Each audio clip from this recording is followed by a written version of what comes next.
Hello and welcome to this very special episode of #Leadership What's on Your Mind. So remember, we're a podcast to make you stop and think about your leadership journey by speaking to amazing people with amazing stories and experts in their field.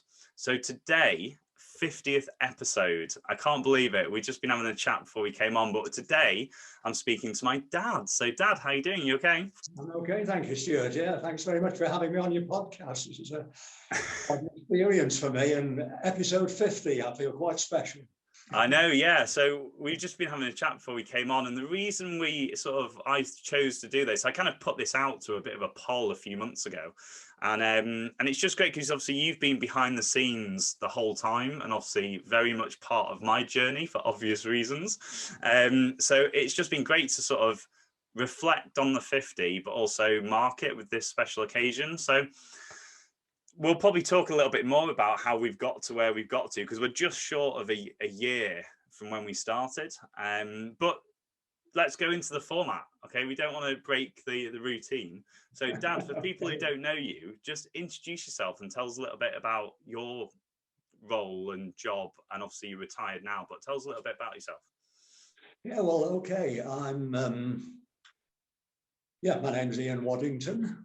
And I suppose the main thing about me is that I'm dad to 3 children and grandpa to 8 children, 4 of them being yours, of course. I've spent my working life in the UK construction industry, on the technical side, in drawing offices and product development, looking at starting with structural steel work and then what's called the building envelope, which is the roof, the walls, the glazing, everything that keeps the weather out. And so that's been on industrial buildings like schools, hospitals, warehouses, factories, railway stations, stuff like that. Sounds boring, but absolutely fascinating. And I'm well and truly retired now, as you know. So you saying that reminded me again, we'll probably pick up lots of little stories here, but obviously having that draftsman background of how good and detailed you are at drawing, and sort of the amazement of the kids when you start drawing and creating, it's really funny watching it each time, how serious, and it never leaves you, does it? Skills like that. No, I suppose not. No, I come from the age when drawings were done on drawing boards. Of course, now it's all done on a computer screen. Yeah, excellent. I started getting into that era, but yeah, pieces of paper. Fab. So let's go with the 2 questions. So when you hear the term leadership, and I know we've had so many conversations about this, it'll be really interesting to see which elements you pick out. But when you hear the umbrella term, the label leadership, what comes to your mind to start off with? Well, I suppose my first encounter with the expression leadership was when I got my first job as an apprentice draftsman, and I was in a drawing office under a section leader. So the person in charge of me was referred to as a section leader. I suppose in other occupations, they'd perhaps be referred to as a supervisor, or in a trade, it would be a foreman. But in effect, this was a section leader who looked after several draftsmen. So that was the first time I'd come across it. But if I just think about leadership, I tend to think, and this was before you ever went into the military, I immediately think of a military background, because I can visualize the sort of a leader, a commander leading his troops into battle, someone in charge of a group of people. They've got an objective and the leader makes sure they achieve it. So that's my first thing that comes into mind. I always think in a military sense, even though that was before you ever thought about it, well, before you ever came along. Yeah, excellent. So talking obviously specifically with your journey, where do you think your journey started in leadership, whether that's on reflection or whether you were aware of it at the time? Well, I thought you were going to ask me this question because I've seen some of your podcasts, and I know you ask everyone that. But when I thought about it, really, my traditional leadership journey started when I was 32, and I was invited to set up a regional drawing office for a large UK contractor. So I started employing staff and taking them on and becoming, well, my title was actually a drawing office manager, so I never thought about myself as a leader at that time. But I've also, something that resonated with me was when I've heard you talking about this concept of self-leadership. And I immediately thought of when I was 17, and I can give you a date. It was the 13th of November, 1956, when my dad died. I was 17, looking for a job, hadn't left school, hadn't got a job, and he'd been advising me about looking for work, how to go for interviews. The previous year, my mum had died. That left a hole in my life. And then all of a sudden, after a short illness, my dad wasn't there either. And the sudden realization, I suppose this was the date that I grew up. And I think probably a lot of people can look back to a time when they've suddenly realized that it's up to them to take responsibility for themselves, you know, how their life is going to play out. It's their decisions that are going to take them where they want to go. And it can either, the decisions you make either derail you or they keep you on the straight and narrow. Fortunately, as you know, I had a sister who was 7 years older than me, so we were able to keep the family home going until she got married and went to live in Germany. But essentially, it hit me on that day my dad died that it's up to me now. And it's up to me to decide how I'm going to live my life. And looking back now, I can see that taking on responsibility for myself led into me being able to lead others, if you like, you know, and so just very briefly, how I came to the leadership position was that, I managed to get this job as a drawing office apprentice, got a good grounding in structural steel drawing. And then I moved into this area of the building envelope because it paid more money. So I moved to a company that paid more money, and it was roofing and cladding and that sort of thing. And I was moving from my original job, which was 6 people in an office, 6 draftsmen in an office. I moved to an office with 60 people in it, 60 draftsmen, split into sections. Each section had a section leader. And sounds like military precision. Well, yes. And I wasn't happy with this. I wanted to do my own thing, and I looked around and I found a job with it was a large UK construction contractor, and they wanted a single draftsman in one of their offices. And I decided to go for that, and it was brilliant experience because it meant I spent 4 years on my own producing drawings. I had to do everything, you know, I was the drawing office.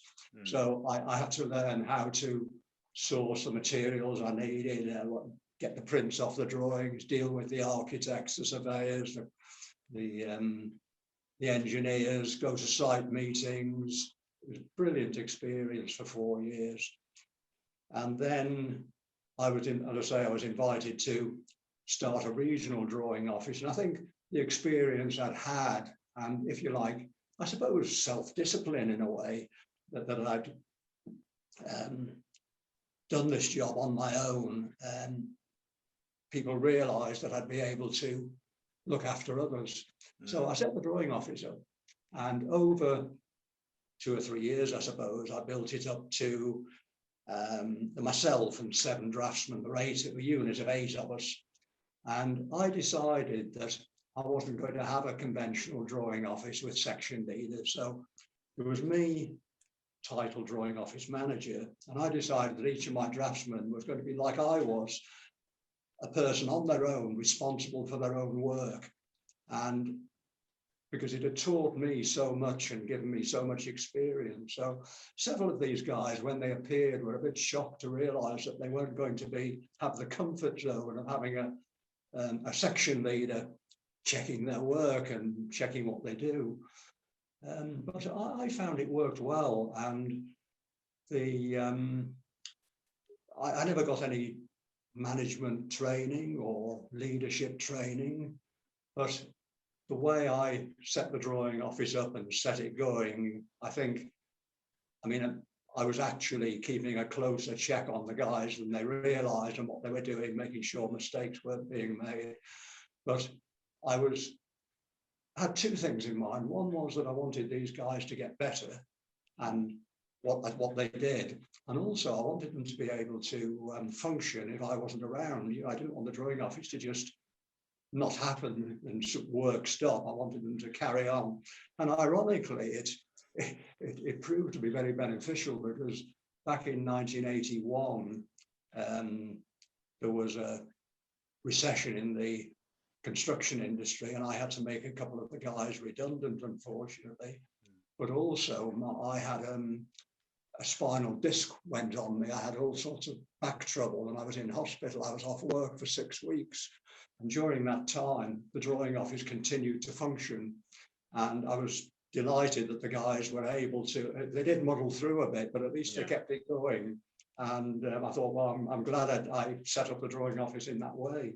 Yeah. Oh, do you know what? I was just about to ask you about, did you ever have that thing of like going down that line, because you've done everything yourself before and learned that you go down that heavy management route of micromanagement and stuff. But can you just explain a little bit about, I suppose you have just said, haven't you, about that time of thinking about what's going to be best for them? Because I was going to say, how did you get to that realization, and what was that kind of, that implementation of that? It seems quite a natural thing to do, but yeah, well, I think for me it was a natural thing to do. It was because it was a straight progression of how I'd gained my experience and how I felt that I wanted to pass it on to others.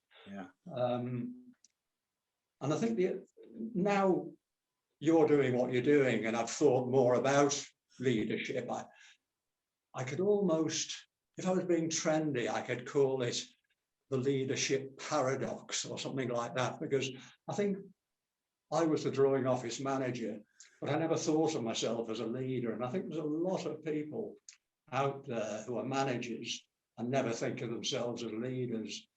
And you can imagine in the construction industry, I've come across quite a few characters on sites and various areas of the building industry who always have a title of manager. They're an office manager or a site manager, or they're some sort of manager. And I think there's perhaps the skills of leadership aren't understood, because I've come across plenty of managers who do a perfectly good technical job, but really haven't got these people skills, the communication skills. And I've also seen a lot of people doing their jobs extremely well and being promoted to a management position and not having the skills to carry it off, which is, I'm struggling, and I've seen that happen many times. And I think there is this perception that in the military, leadership is understood. And I get the idea that in business, it's not really understood in the same way. There's a lot of managers who actually, if they gained leadership skills, would do their jobs a heck of a lot better. And they don't realize it, they don't have this management, the leadership mindset that they would serve them well if they had it. So can I ask you a quick question? Because this is definitely on my radar, and especially and with you being retired and a certain age, we won't go into the family banter, but I've got a couple of people on my radar who are in the retired category, coming from quite high-end jobs, and when they were in the height of their careers, very influential. Because I want to discuss about, and your thoughts on, has leadership, and again, we'll call it leadership, but has leadership changed? And what I mean by that, because you mentioned about that section leaders, managers, titles, labels. Have you seen that change in your time? Because in the modern era, in right now, it's very, very different. And I think from what I'm talking to people about, and several people on the podcast, and this is why I want to go and dig into it a bit more, is about there's a bit of a lag in the skill and the understanding and the awareness of leadership and how impactful it can be. Yeah, I think you're absolutely right, because as I say, I've come across some characters in management, and in my day there was still the old, I suppose, alpha male manager who basically ruled by fear. They're basically workplace bullies that the staff were afraid to upset them, because they'd fly off the handle and play out with people. So I think that is better understood now. I don't think you get that type of old-fashioned bang the table with his fist type of manager. I think there is a better understanding that they've got to be a bit more caring about how they treat people. I think there's still perhaps not the understanding that there are skills that can be taught and that they can learn how to be better at what they do. And I think perhaps the old alpha manager, the alpha aggressive manager, is perhaps now and the alpha manager who is very focused on the job he does, very capable of doing the job he does, but instead of being banging the table, he's now gathering these skills of actually dealing with people better and communicating with them better, and everybody's happier because of it. The staff are less afraid and do a better job because of it. Yeah. Also, we've only got 5 minutes left. This time flies by. I warned you about this. So I want to ask you a question that's going to really kind of, in a selfish way, kind of make me think about my journey, because I've done a vlog a couple of months ago now, actually, when we started the vlog in January, and I answered the 2 questions that we ask on the podcast about what do I think about leadership when I hear the term. And I obviously reflected on my leadership journey, that I think it started when I entered the military. Is there anything from your perspective, looking at my journey, about where you think my skill set now or my leadership journey maybe started before the military? Well, yeah, very much so, actually, because be kind. I think a bit like me, I had a traditional start when I was 32 and set up a drawing office. But I started when I was 17, I think, to take responsibility for things and grow up, get a grip of myself. But I think in your case, it was when you were still at school and you joined the ATC, the Air Training Corps. And I think that gave you a terrific life skills and confidence outside of the school environment. You went into this sort of semi-military disciplinary mode with older cadets who had gone through the ropes, and you were able to follow their example, and you had to do things like give presentations and work towards little exams and stuff like that. And I think if you look back, you can probably see that experience that you gained in the ATC served you well as you went on into the RAF and got into a military situation. You had that basic grounding that a lot of youngsters don't get. They haven't got that background that helps them as they get on in life. Yeah, do you know, not that I'd forgotten about that, but I put onto my ATC experience a lot of, obviously, mainly what I was doing in there was the sports side of it, obviously with my sports background. But you're right, that it does give you that, like, marching around the parade square. And again, you mentioned earlier on about discipline, and obviously that factored into sort of upbringing, into ATC, into school, into the military. So awesome. Thanks very much for reminding me about that. So a couple of minutes left. Final thoughts, really. Kind of, obviously, remember, the people who are listening to this are wanting to level up their leadership through education, awareness, change of perspective. What sort of things would you sort of say to people who are wanting to level up their performance, and maybe, like you said, about not necessarily themselves, but bringing other people into empowering others? Well, perhaps not so much that. I think the main thing with leadership is being very respectful of people and treat them properly and they will respond to you. I mentioned earlier that I had to make a couple of guys redundant at one point. Fortunately, it was an easy decision. It was the last two in with the least experience, and they had to go. But when they went, when they had to go, each one of them thanked me for their experience of working with me. They both enjoyed it, gained a lot from it. In fact, one of the guys said that it was the only drawing office he'd worked in where there was no bad language. Right. I took that as quite a compliment because I'd never thought about it at all. But because I didn't use, it was a traditional thing in those days. It was very much a male environment. And because I didn't use bad language, the others didn't. And it never occurred to me, but they just followed my example. But so, yes, I think if you treat people right, but I think the other thing is that I wish I'd had a crystal ball. It would have saved me an awful lot of worry, not knowing how, I've been through some stressful times, and if I'd only known that, yes, it was going to work all right in the end, it would. And I think if you just do what you know is the right thing and work to your plan, things do work out. There's always a solution somewhere, and you can always look back on the difficult times and say, oh yeah, it did work itself out. Just keep to what your plan is, and so there's a couple of things there. Obviously, like you're saying about having a crystal ball, suppose if you had a crystal ball, you wouldn't have gone through the journey of the ups and downs. So just you saying that reminds me that you've got to realize, and again, you've been behind the scenes in all the stuff I've been doing. It's a massive journey, isn't it? And sometimes you've got to stop and think about all the things that have been part of that and that have built to where you are now. Something else popped in my head a second. What was the other thing? Oh, can't remember. Anyway, we've got to the end. That it goes really quick, doesn't it? 20 minutes. Yeah. Well, can I just mention one thing before we go? Yeah, go for it. Sign off.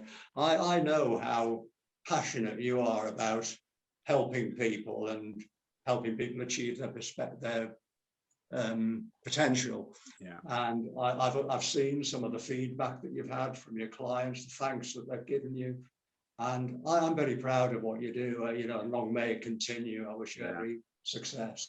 Yeah, and I know you were a bit apprehensive coming on to the podcast, and we started this, and I'm really kind of passionate that this podcast is for me in a really selfish way. Like, and the guests I've had on, yes, they've been really high-end guests, but we've had every sort of the diversity of the conversation around leadership. That's what I'm really passionate about, and getting people to think and change. So this is part of that journey, like having you on, because obviously you've helped me in the behind the scenes with like writing. So thank you so much for coming on. Okay, right. Well, thanks for having me. It's been no worries. So guys, if you've listened to this on your podcast provider, make sure you hit us a follow. We really like to find out what your takeaways from each of the guests are. And if you're watching us on the YouTube channel, make sure you hit the bell and subscribe to the channel, because like I've just said in a actually Instagram story just before this, I've already got 22 guests of the next 50. So we are nowhere near going to be, this is a long journey, and I've got some fantastic, amazing guests coming on. So thanks very much, and I'll see you all next week. Take care. Bye. Yeah.